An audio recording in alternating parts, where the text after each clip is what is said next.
Hi, welcome back. This is Ghoul. I still haven't gotten the DLC yet. Welcome back to our life, and I'm gonna take you guys through these little cutscenes. Come back before it gets dark, alright, sport? The familiar voice drifted across the street and drew your attention away from the snail you'd been watching inch slowly across the pavement. Cove waited in front of his dad, pushing his green hair back off his face from where the breeze was blowing it over his glasses. He looked to be paying only a mild amount of attention as he was being handed a few slips of green paper. It reminded you of when you'd first met Mr. Holden, although he's probably not paying Cove to be friends with himself. I would hope not, that's his dad. Cove's dad seemed to feel your gaze somehow, or maybe you made a noise, because a second later his eyes were on you. He waved you over with a smile. He looked happy to see you, but you still felt a little weird for getting caught. You've got to learn how to be more sneaky. You brushed your hands together to free them of sand, then jogged over to join the two, smiling at Cove first and then his dad. Ghoul, hi! Good to see you again. What excitement are you up to today, Ghoul? Nothing. You toed the pavement in front of you.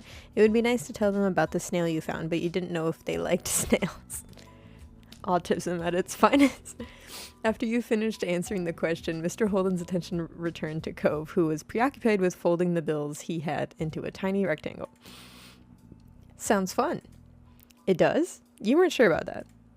You know, Cove was about to hit the stores by the beach. Why don't you go with him? I would love to. You gave a ready nod, turning to squint in the direction of the stores like you could see the goods they had to offer all the way from where you stood. Oh, is that okay? Yeah. I don't mind. Great. I'm sure you guys will have loads of fun.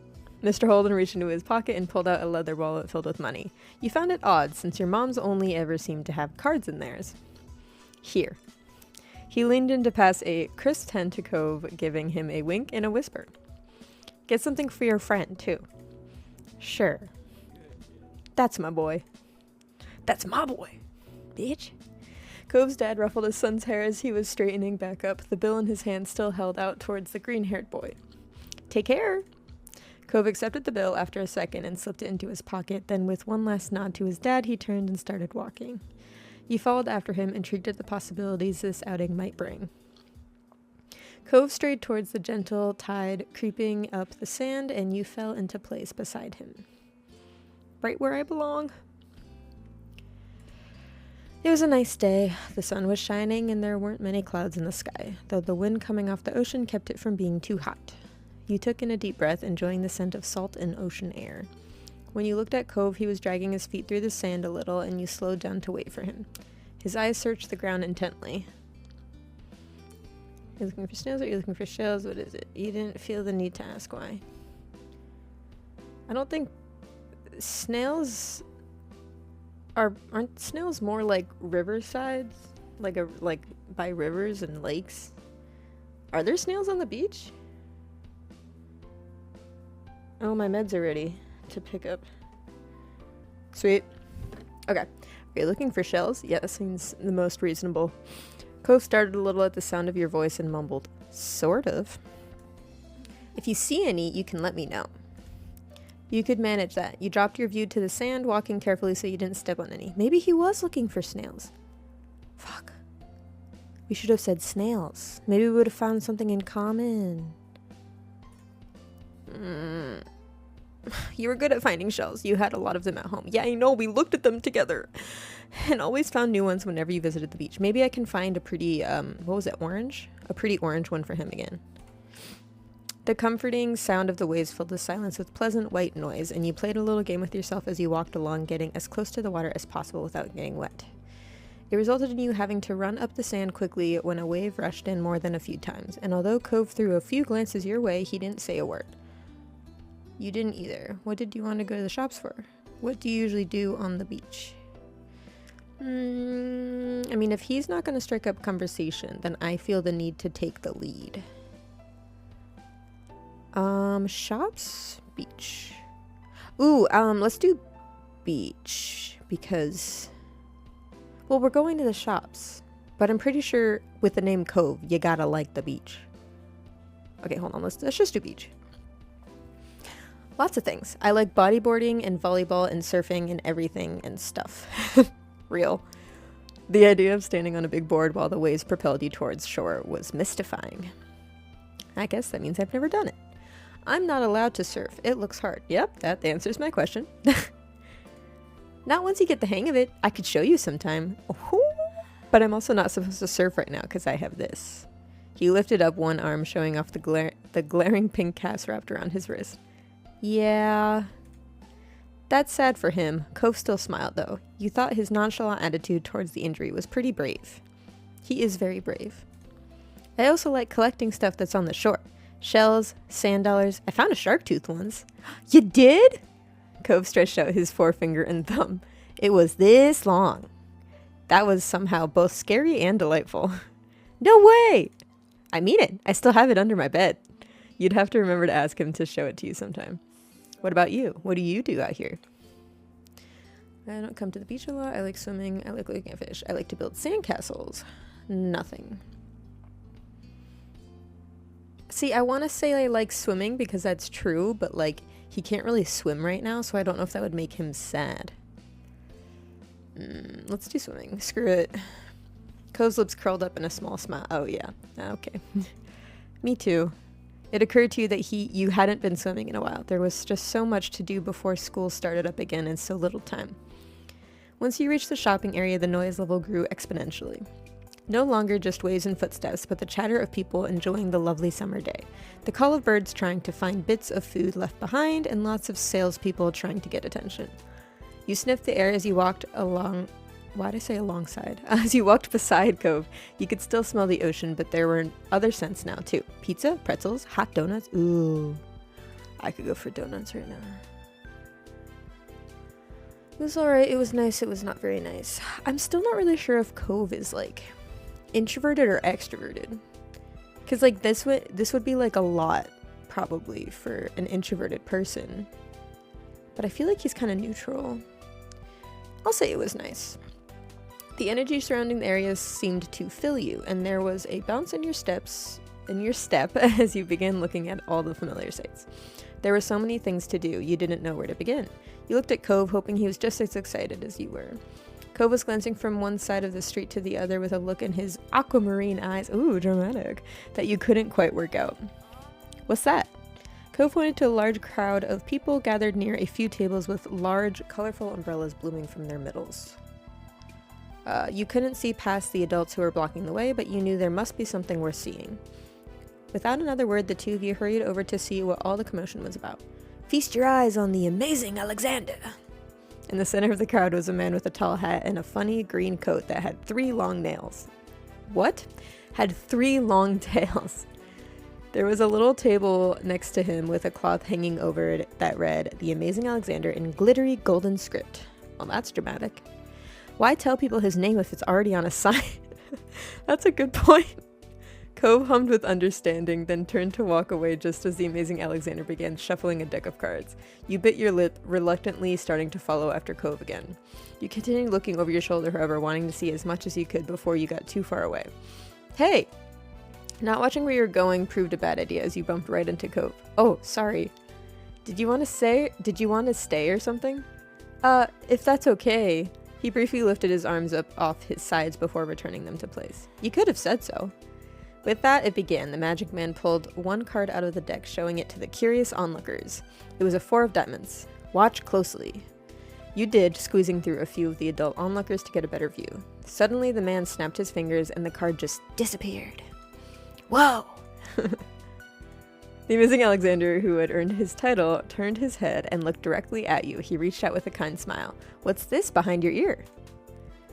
Nothing. Tell me. You backed away. Tell me! This had to be going somewhere and you needed to find out. He smelled like popcorn and candy when he stepped closer. It was great. You felt a tug and then he pulled the 4 of diamonds out from behind your ear. What?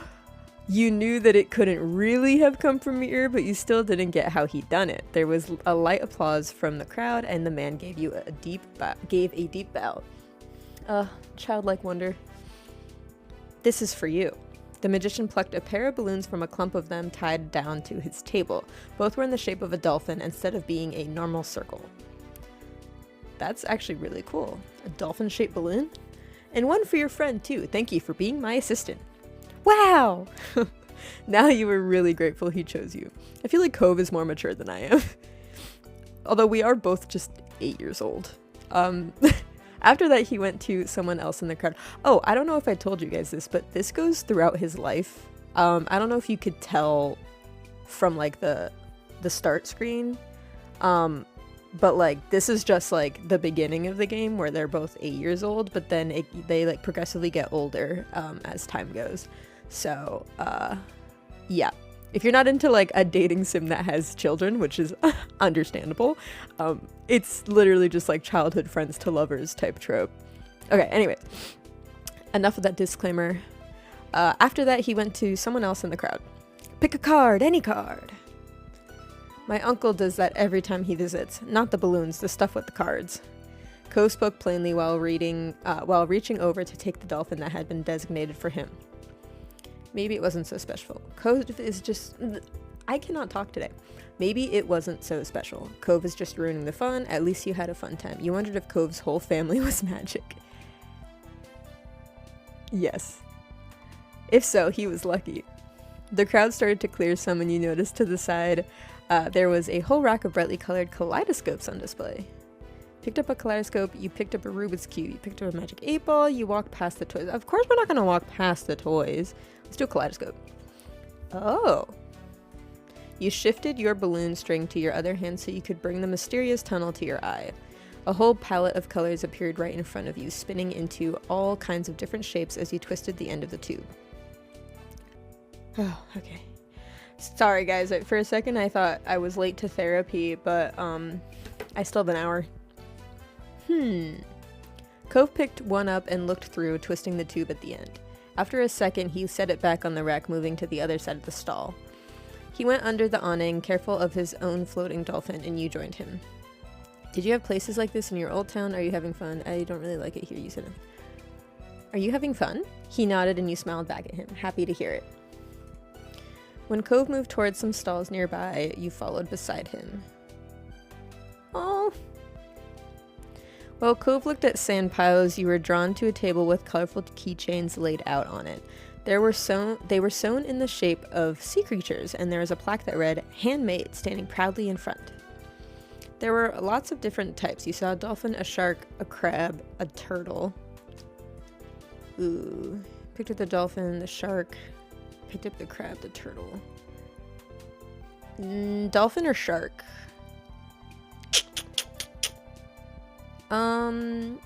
The dolphin looks most like my hair color, but also I almost did shark teeth when I was creating my VTube model, so I kind of want to do shark. They do be a demon. Let's do shark. I'm a piranha. Your hand stomped on the shark. Your hand stopped on the shark. A devious smirk filled with sharp teeth. Oh my god. Your hand stopped on the shark. A devious smirk filled with sharp teeth on its face. Devious smirk. You weren't supposed to go near sharks in real life. Well, yeah, no shit. But there was something about this shark you liked, and the fabric on its back was soft when you picked it up. Ew. You were instantly enamored. Checking the price, though, your heart fell. $6? You didn't know much about money, but you thought that was a lot to spend on one thing. Honestly, I feel like $6 is not that bad. But I mean, they're pretty small. But like, with inflation nowadays, $6 is like nothing. I pay $6 for one fucking egg, bro. You rarely had more than a $5 bill to your name. Oof. Oh, to be 8. Is that what you want? Huh? Oh, it's $6. I didn't bring any money. It's fine. Oh my god. He's gonna get it for us?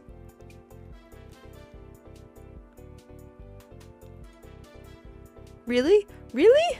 Cove took the keychain from your hands, and that was that. He was holding a small yellow bucket for himself, too. I was always gonna get you something. I already got the money for it. You were a little nervous, but happy with your purchase nonetheless. It was nice of Cove's dad to let Cove buy something for you too. After Cove paid, the two of you stepped out of the store side by side, your balloon dolphins knocking together and spiraling around in the air. You watch Cove hold up his new pail to his face, examining it thoroughly. Hey, Cove. Yeah? Does your dad always give out money? Like, thanks for getting me in. Thanks for getting me it. I feel like thanks for getting it for me would be better, but, you know, we're 8, so what do we know about sentence structure? It's alright. It wasn't clear if he really knew how much you appreciated it. What? You were going to thank him for the keychain, but instead just shook your head, smiling. Cove raised an eyebrow, but didn't push the issue. Cove looked further down the street where different food carts were lined up. He rested his non-cast arm over his stomach, and just as he did, yours let out a light growl. You hadn't eaten since breakfast, and after all of this wandering around, you were definitely ready for some lunch. Let's get some food. Yeah. You two wandered around a short while looking at all the delicacies that were available. Everything looked delicious, and as the different smells, both sweet and salty, wafted over to you, your stomach growled even louder. After passing up hot dogs, snow cones, ice cream, and pizza, you both agreed on pretzels. I feel like pretzels are not the best option out of all of that, but, like, okay. Cove got something sweet and cinnamon-y, and you got a plain, got one with cheese, got one with sprinkles, got one chocolate, got the same. I'm a savory girly. Like, I usually get, like, a classic Auntie Anne's salted pretzel with the cheese sauce, even though I know the cheese sauce is, like, totally fake and plasticky. It's just, it hits the spot. I don't care what you say, it hits the spot. I mean, cheese. Oh, I just smacked my microphone. Ugh. You licked your lips hungrily as the vendor handed your pretzel over, ready to take a big bite. It was covered in gooey melted cheese, just the way you liked it. It seemed odd to get a dessert pretzel before eating normal food. That's what I'm saying! Although I guess technically we did have breakfast. You found an empty table close enough to the beach that the grit of the sand made terrible noises when you dragged the chairs out to sit down. These balloons are going to make it hard to eat. Cove placed his bucket on the table as he stared at his still balled up hand that was wrapped around the string. You opened your mouth to agree before an idea hit you. I know. After carefully placing your pretzels somewhere it wouldn't get sandy, you tugged the balloon dolphin out of Cove's hand and tied it in a delicate bow around his wrist. Oh. Cove bounced his arm up and down in place, testing the stability of your knot. After watching his balloon jostle around but remained attached, he smiled satisfied. Could you help me too? I can't tie it on my own wrist. I can't tie it to my own wrist. Wait, but he has a cast. He repeated the ritual. Cove struggled somewhat with the cast, restricting his fingers on one hand and a string already tangled around the other. Yeah. I feel like we asked a lot just now. Got it. The two of you spent a moment admiring your handiwork, both hands now free to allow easy munching on your pretzels. You bit into the doughy treat, savoring the taste on your tongue with a smile as you looked out over the ocean. After a time, you finished your pretzel. You were done before Cove. It was boring not having anything to do. You pulled on the string of your balloon to bring it down to your level, then you held the dolphin in your hands, manipulating it to make it look like it was jumping through the air. If you turned to face towards the beach, it almost looked like it was swimming in the waves like a real dolphin. A laugh came from your side. When you glanced back at Cove, he had left the remaining part of his pretzel on the wrapper and he was gripping his dolphin too. Mine's name is Merryweather. He's the prince of the dolphins. Mine's name is Splash. They star in movies. Mine's name is Cherry. She's actually an alien. Mine's name is Sam. They're just a regular dolphin. A little Splash. Their trainers use fish and treats to help them perform tricks. They're the most famous dolphin in the world. You sighed, wishing you could star in a movie with a real-life dolphin. What's yours? Cove considered this question, placing the balloon against the table and resting his free arm across it in contemplation. With a loud pop, the dolphin exploded into ribbons. No! Oh no! For a second, all Cove did was gape in shock like you, then his cheeks puffed up, squinting his eyes, and you saw tears start to glisten. Ghoul, No! You made a joke. You offered to find Alexander. You offered to give Cove your balloon. You didn't say anything. He would be alright. No! Oh. Fuck. How did that even happen? Ugh. Shit. Okay, well... okay, 1 second. Let's, I'll have to fast forward to get to where we were. 1 second. Technical difficulties. Okay, crisis averted. I didn't actually, I didn't X out. I pressed save, so we're good. Okay, so we're back. You offered to give Cove your balloon. I feel like that's the only thing to do. Like, he gave you a present, you know? Okay, we'll be selfless. You looked at Cove, then up to your balloon, bobbing gently in the air above you. You can have mine. That was better than letting him cry more. Cove sniffled, glancing up at the balloon, then back at you. No, it's yours. I don't want to take it from you. It's okay, really. Cove shook his head. Even though it wasn't your fault, you felt bad. Still, the offer seemed to lift Cove's spirits, and that was good. The passing of Cove's balloon was the last major event of your adventure. In the end, the two of you headed back late that afternoon. You separated on the beach, and while Cove went straight home with his brand new sand pail in hand, you decided to sit for a while. You watched the waves and the sunset, fiddling with your new keychain. Another summer day was drawing to a close. It had been a good one, except for the sad final note. Aww. Okay, let's save. Yeah. Okay. Alright. Grown up. One sweltering summer day, you were in the living room with Cove, listening to the sounds of the birds chattering outside the window while you lay across the rug on the floor. Cove's dad had dropped him off earlier, and your moms had left the two of you along with Lizzie to play amongst yourselves. It had been too hot to go outside in the afternoon, at least according to Mommy, so your sister was starting to get impatient waiting for her golf class that evening. The three of you had trouble finding something fun to do. The beach and the playground were off limits, and you felt that it was too warm for anything like playing with your fuzzy toy animals. Then suddenly a light came to Lizzie's big brown eyes, and her smile spread wide across her face. Having an idea gave her a new wave of energy. Since we're stuck inside, we should be adults. They don't play outdoors anyways. They're always inside and telling everybody they're too busy to play. Damn, that sounds like some trauma. Why? I said why, and it'll be fun, duh. What do they do inside that we don't, besides use the phone a lot? Excluding a small huff, Lizzie decides to ignore Cove. Ghoul, what do you think? Do you want to?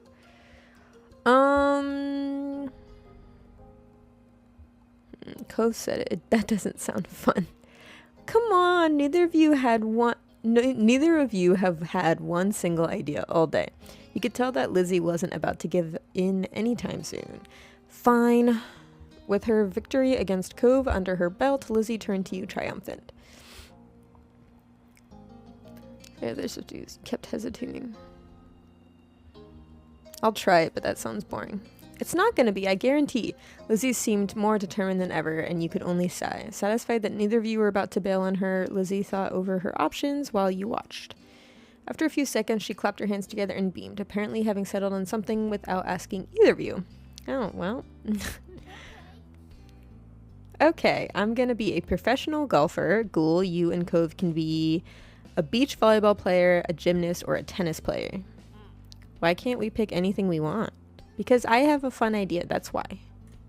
And we have to play sports as adults? Real? Yep. But there's other kinds of sports too. It isn't the same. What do you think, Ghoul? Don't those choices sound super cool? You want to be that, huh? I kind of like those. It really doesn't. Haha, it sounds like a blast. Isn't there anything else we can be? You nodded. Maybe not. Lizzie stomped a foot on the ground. Nope, come on, just decide already. Knowing Lizzie wouldn't let this go anytime soon, you sighed. Dang, she's bossy. Cove was not impressed with Lizzie's attitude, though he didn't bother talking more about it for now. You thought over the list of possibilities. Beach volleyball, gymnastics, or tennis. Out of all of them, you'd prefer to play... Let's do gymnastics, because I feel like Cove is going to want to do beach volleyball. If you couldn't spend the afternoon doing cartwheels and handstands in the backyard, then you might as well practice them inside.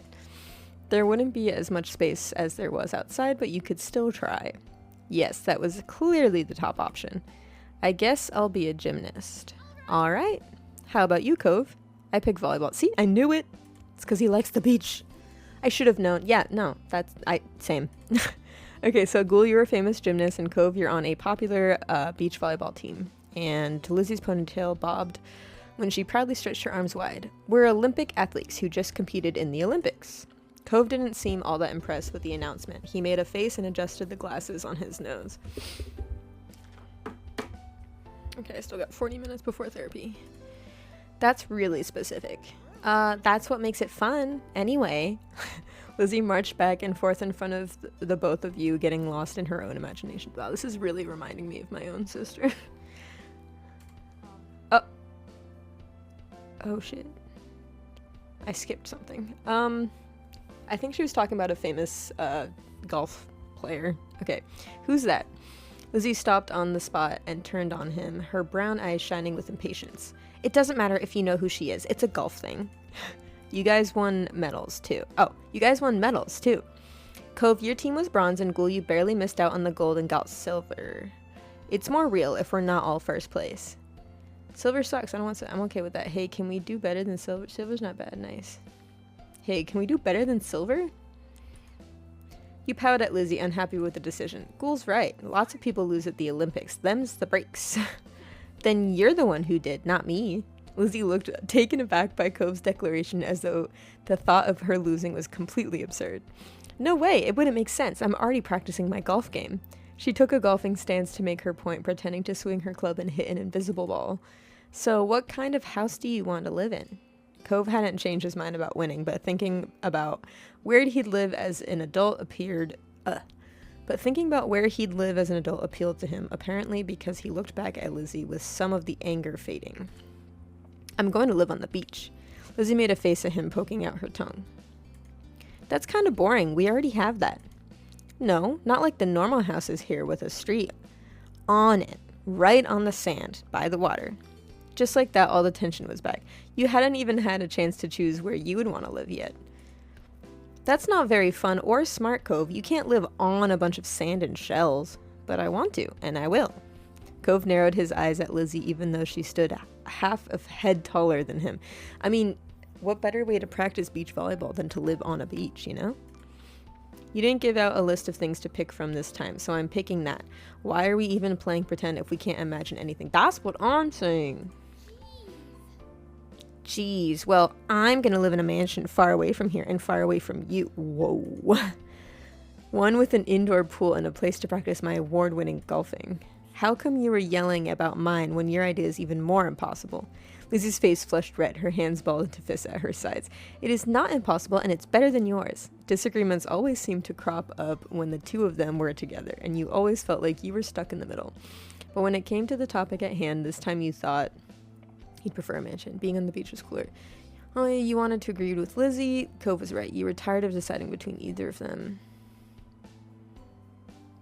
Cove was right. Cove's idea is good. You shouldn't say yours is the only right one. No one asked for your opinion. Yeah, well, you kind of did when you decided to start a fight with my bestie.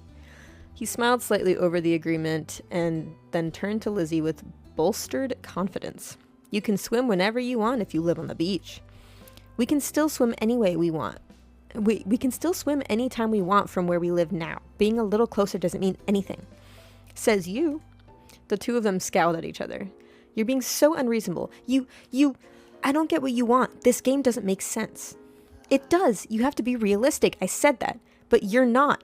You had no idea what to do to make them stop at this point. It seemed like the two of them would just keep working each other up as long as they could.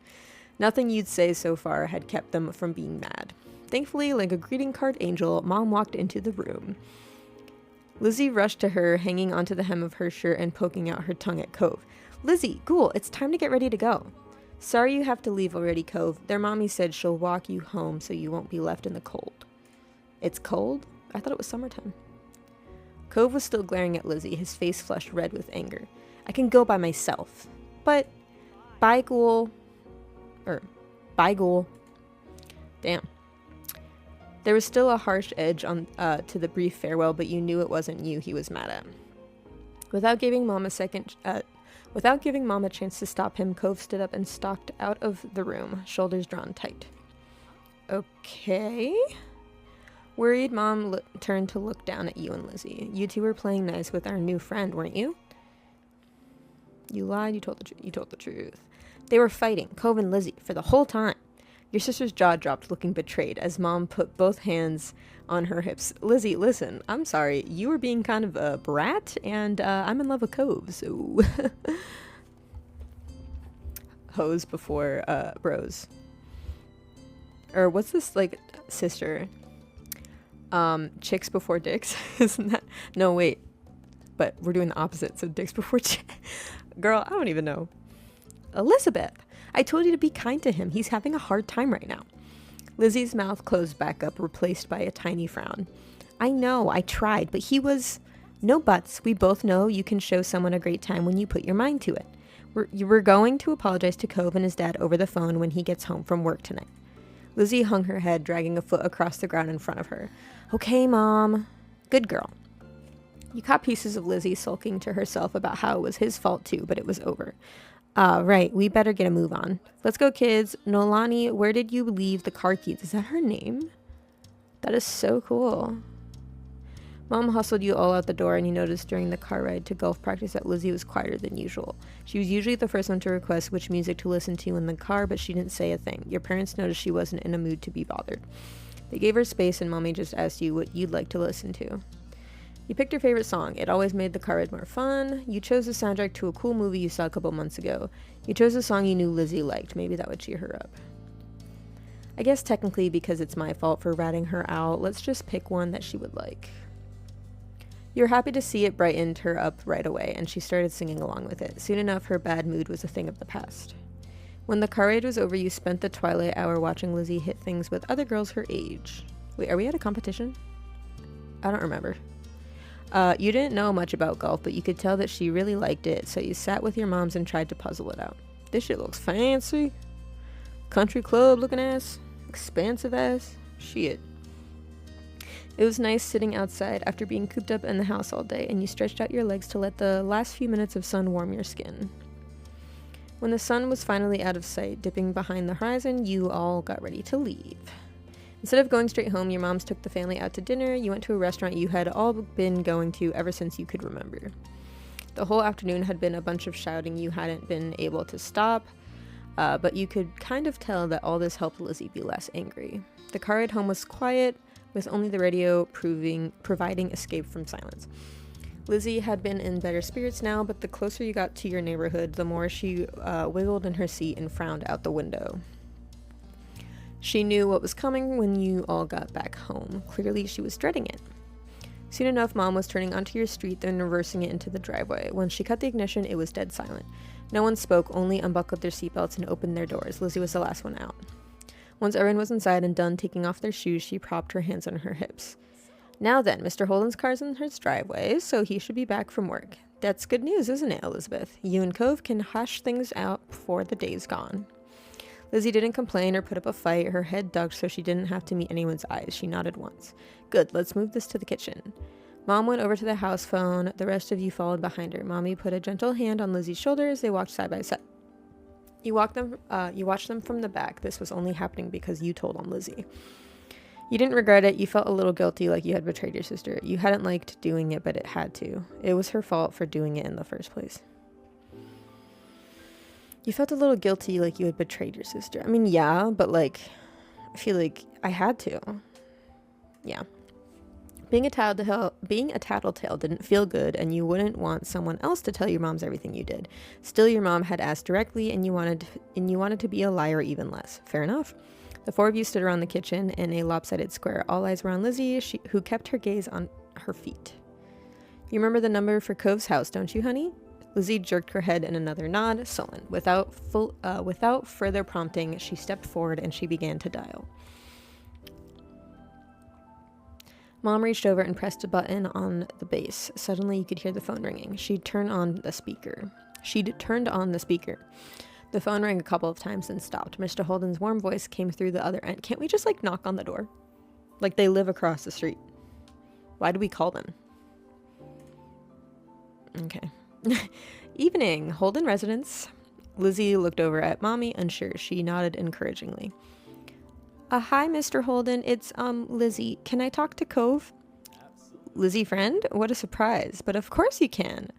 But of course you can say hi to the boy. He sounded cheery as usual, though definitely meant it when he said it was a surprise. You thought hard and you were sure that your sister had never called Cove's house before. Mom spoke up before Mr. Holden or Lizzie could say anything more. Her arms were crossed over her chest, her lips pursed. Hi, Cliff. Noelani, Ghoul, and I are here too. Good evening. We're sorry to bother you so late. He spoke up to say hello too. Hi. The gang's all here, huh? Is something the matter? His voice grew a bit concerned. Mommy was quick to reassure him. No, well, yes, but it's going to be okay. Lizzie and Cove got into a bit of a fight today. We were hoping that the two of them could talk and make up. Is this a good time for you and Cove? A fight? Cove didn't tell me anything about that when Ned came home. It does explain the funk he's been in tonight. He chuckled lightly, despite that it didn't seem like he really thought it was funny. Anyway, it's good you didn't catch us at a bad time. I'll go grab him for you. There was some shuffling on the other end. He must not have gone far because you could still hear him calling out. Cove, there's someone on the phone for you. After a beat of silence, there was more muffled talking from Cove's dad. Come on, bud. Lizzie called just so she could talk to you. Ghoul's on the other end listening too. Don't you want to say hi? Yeah, we're besties. It took a bit of back and forth, though the conversation seemed one-sided since you couldn't hear Cove properly. Eventually, Cove took the phone from his dad. Hello? Hey, it's Lizzie. Yeah, I know. Dad told me. Damn. Cove's tone was defensive. Lizzie turned to Mom, scowling. One stern look from her, though, and Lizzie turned away. I just called to say I'm sorry for not playing nice with you today. I won't do it again. Lizzie's eyes were downcast, her voice low. You could tell she felt uncomfortable apologizing to Cove in front of everyone. Yeah, I mean, I would too. It's kind of like getting up in front of the class to read your poem or something. She was still being genuine about feeling bad. Cove must have realized that too because he sighed quietly. Me and Ghoul should get gold too. That's right. Lizzie had kept denying you two what you deserved. Lizzie was momentarily stunned, silent by the demand. She probably forgot that had even happened already. All right, we all win the gold. Okay, I guess I'm sorry too. A sense of relief washed over everyone at his acceptance of the apology. Mom uncrossed her arms while Mommy's shoulders relaxed. Lizzie's eyebrows raised up. You wondered if she thought that he'd refuse her apology. Dad, can I get off the phone now? You couldn't see him, but it was obvious that Cove felt awkward about the situation. He had come off uncomfortable the entire time, really. Yeah, you can go back to your room if you want. Be sure to say goodbye first, though. Bye, Lizzie. Bye. Bye, Ghoul. Ah, see? He smiled when he said bye to me. You perked up at the mention of your name. You smiled even if he couldn't see it. Bye, Cove. I love him. With that said, Cove must have handed the phone to his dad and left since Mr. Holden spoke up. All's well that ends well, as they say. Thanks for arranging this. I'm sure he appreciates it. As Mom replied, Lizzie tugged on Mommy's hand to catch her attention. Can I go now, too? Sure, sweetie. Thank you very much for apologizing to Cove. Mom flashed a brief smile at Lizzie and nodded her agreement. Given permission to leave, Lizzie scurried off towards the stairs. She seemed to be feeling much better with the incident behind her. Mom and Mommy returned to the phone, taking it off the speaker. They continued talking to Mr. Holden. You couldn't tell what about. You were glad that was the end of it all. Lizzie and Cove might not get along and probably still won't, but they weren't mad at each other anymore. Mom and Mommy weren't upset either. Everything was finally back to normal. With that thought, you retreated to your own room with a spring in your step. Huzzah! Okay, let's save this again. Let's do the third one. A long day. It was another scorching summer day, the kind where no sooner had you finished one cup of water, you were already filling it up again. Real. Everyone else had something on, so that afternoon it was just you and Shiloh. What? Everyone else had something on, so that afternoon it was just you and Shiloh. Like, they were doing stuff? This didn't happen much, especially since Cove had arrived. Without Lizzie around, Shiloh looked to you for all the answers. It made you feel pleased, frustrated, nothing really. Pleased. He might not be in the double digits like your sister, but he was only 7. Being the oldest and getting to be the leader was a nice change of pace. You drained yet another drink and frowned at the empty vessel. Your thirst was gone, but you still craved something icy cold and refreshing, something sweet, something like popsicle, an ice cream cone, an ice cream sandwich. Ooh. I personally like ice cream sandwiches, but I feel like on a really hot day, a popsicle is best. You wanted something fruity and brightly colored. There was nothing like that to be found at home. You knew that without needing to look. Your moms didn't keep sweets in the house. Dang, we got granola moms. Outside there were plenty of spaces where such goodies could be obtained, but they were shops and demanded payment in exchange for their products. You voiced your predicament out loud. I want a popsicle. Shiloh, who had been draped over the sofa, perked up. That sounds good. We don't have anything like that in the house, and I don't have any money. Oh, let me check if I have any. Shiloh rummaged in his backpack and proudly produced an assortment of coins plus one stray button. You set the button aside and counted the coins in neat piles. Just over $1. You announced this to Shiloh. He had almost certainly came to the same conclusion. But he'd been watching you and...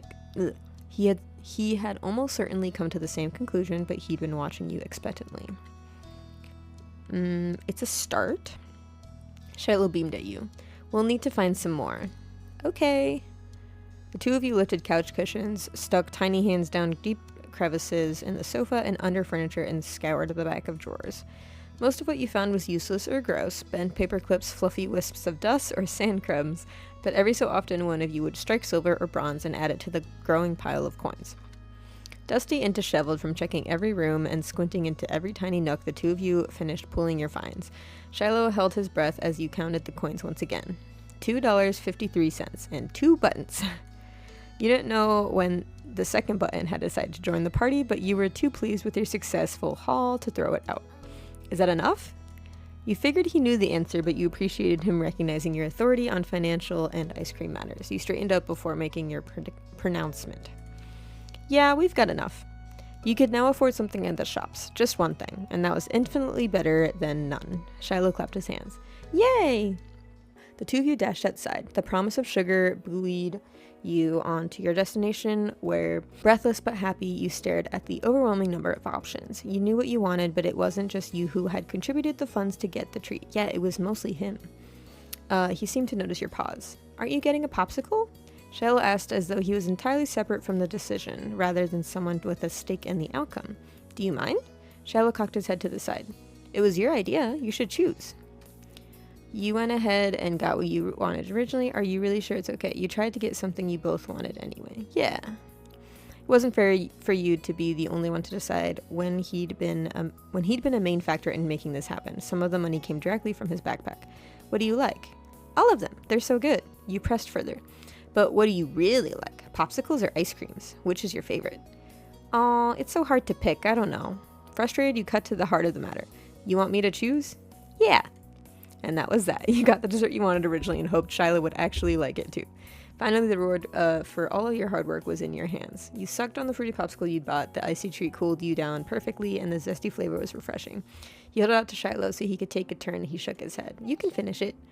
He didn't want any after everything he did to help get it? Yeah, what the hell? That was weird.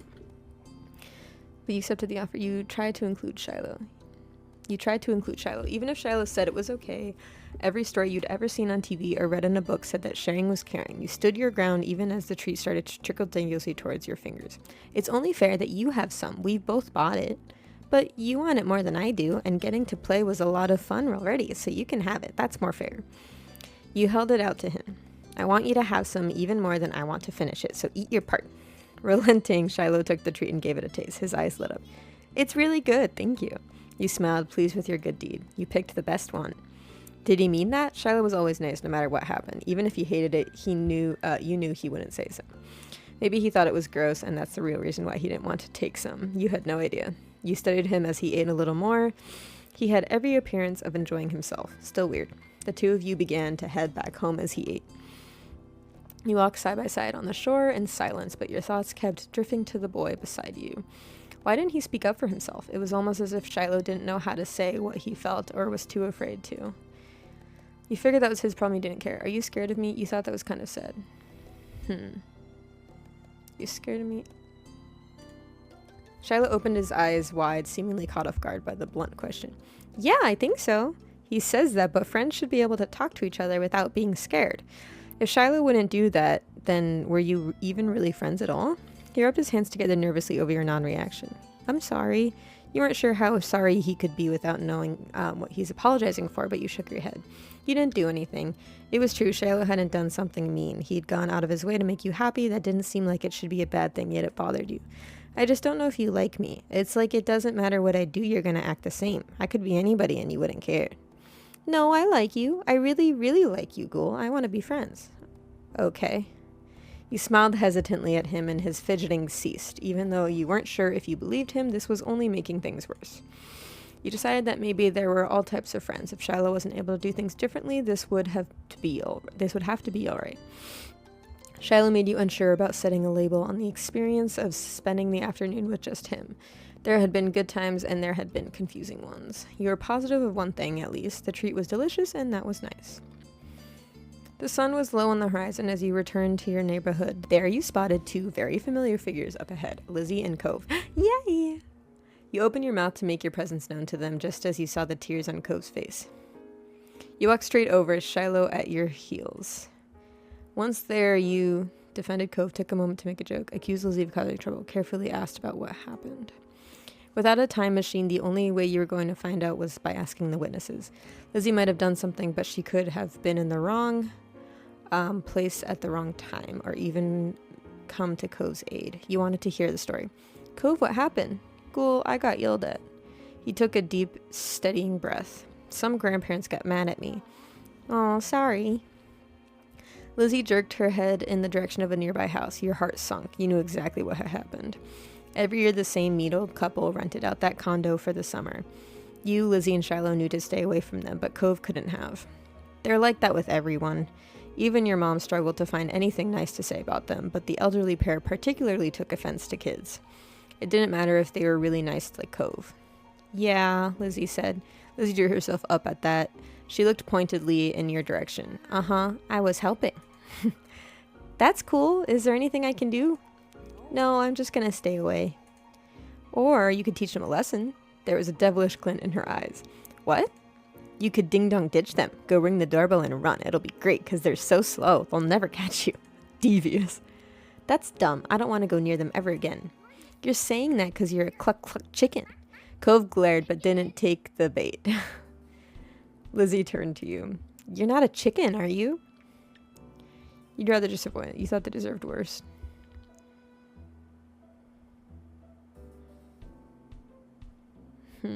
Do I do it? You thought they deserved worse. You scrunched up your nose in disgust as you shook your head. As pranks go, it was pretty weak. They would answer the door to find nothing there. So what? It would be sort of annoying, but they seemed like the kind of people that would be irritated by about anything. If they were going to open the door, there should be something bad there. That would be letting them off too easy. You felt 3 pairs of eyes staring at you, but you were studying your surroundings thoughtfully. There wasn't much around that they might dislike. Inspiration came crawling towards you in the form of a roly-poly bug. Carefully, you lowered your hand and let it clamber onto your palm. That should do it. You had never met an adult who appreciated bugs. Let's ding-dong ditch and bug them. Yeah!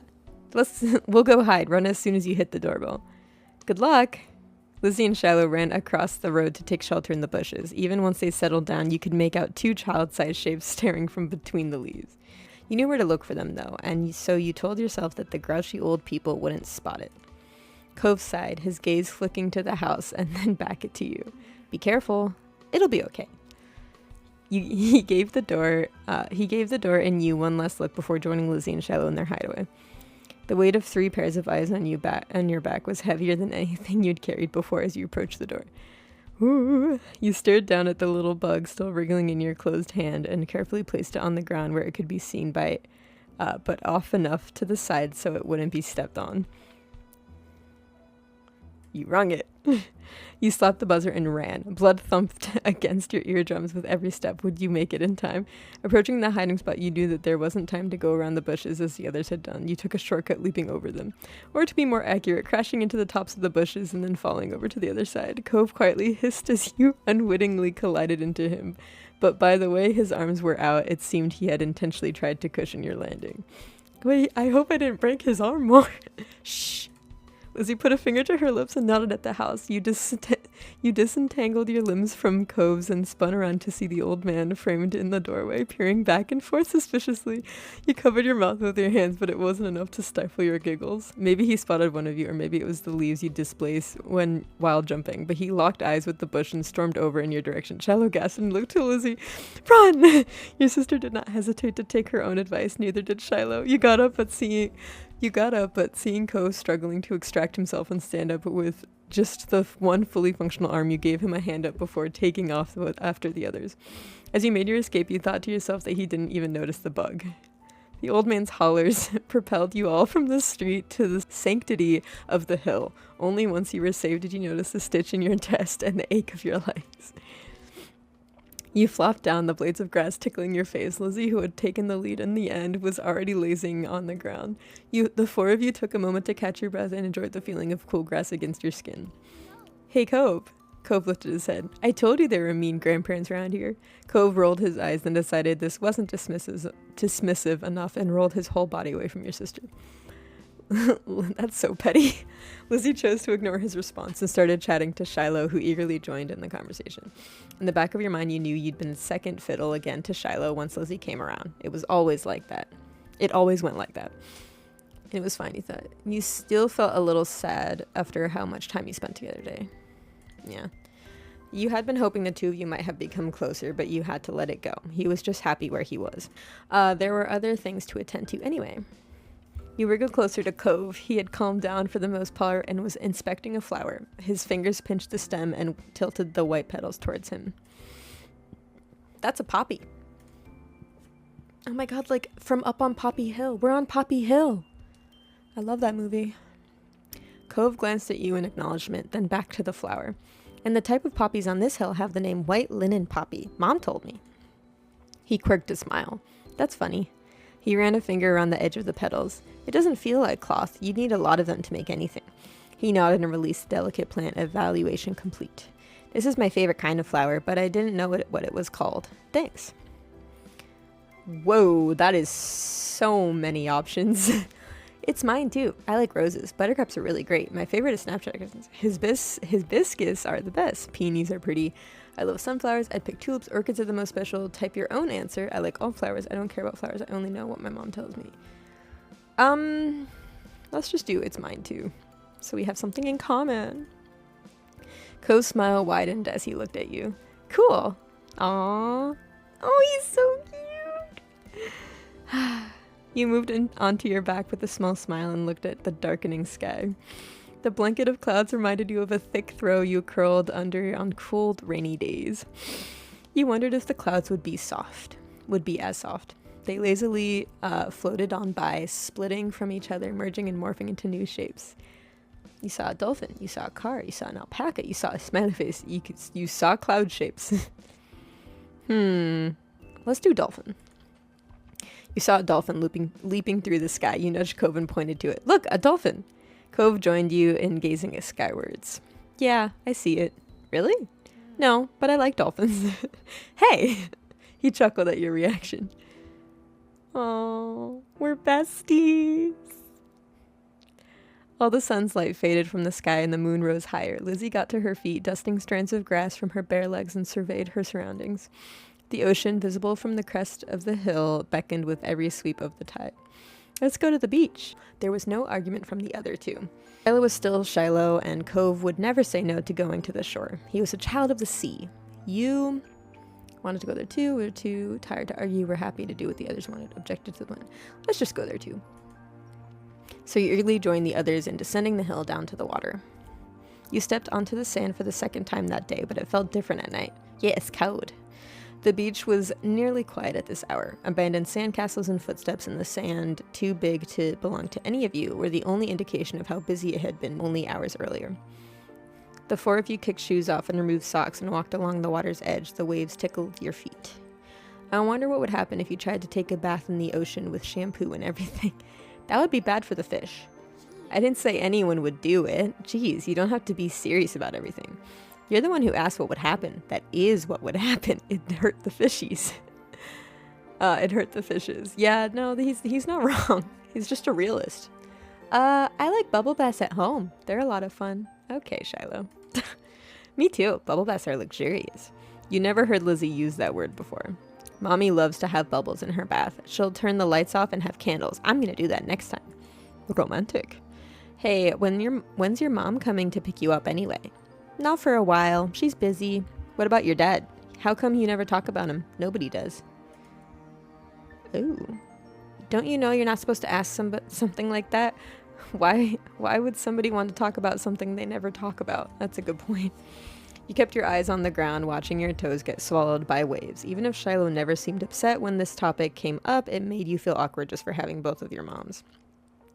It's okay. I'm like Lizzie and Ghoul. I don't have a dad. But I don't have two moms. I just have one. She's really great. Oh, sorry. I only have one now, too. My mom isn't here. She's back home. It's just my dad with me. Aw, I never had a dad or anything, so I don't feel bad. It's really sad that your mom is gone. Cove nodded. You joked about Shiloh's mom getting together with Cove's dad. Oh, that's fucked up. Even if they're all different, our parents are good in their own ways. You didn't say anything. I'll do that one. Yeah. Cove couldn't muster a response. You don't think he truly disagreed, though. The silence broke with a splash as Lizzie kicked in your direction. Cold water and sodden sand splattered against your legs.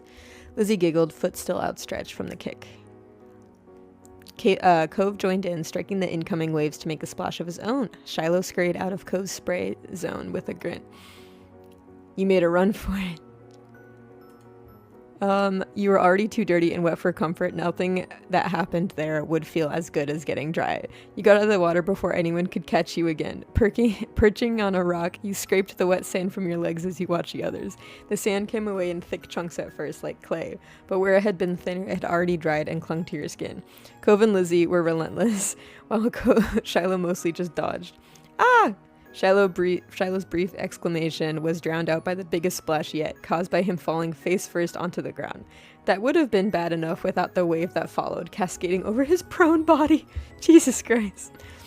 Shiloh sat up, shaking his head like a dog coming in from the rain as you all hurried over to check on him. His hair was plastered to his head, and his soaked clothes clung. If there was any part of him that was still dry, you couldn't see it.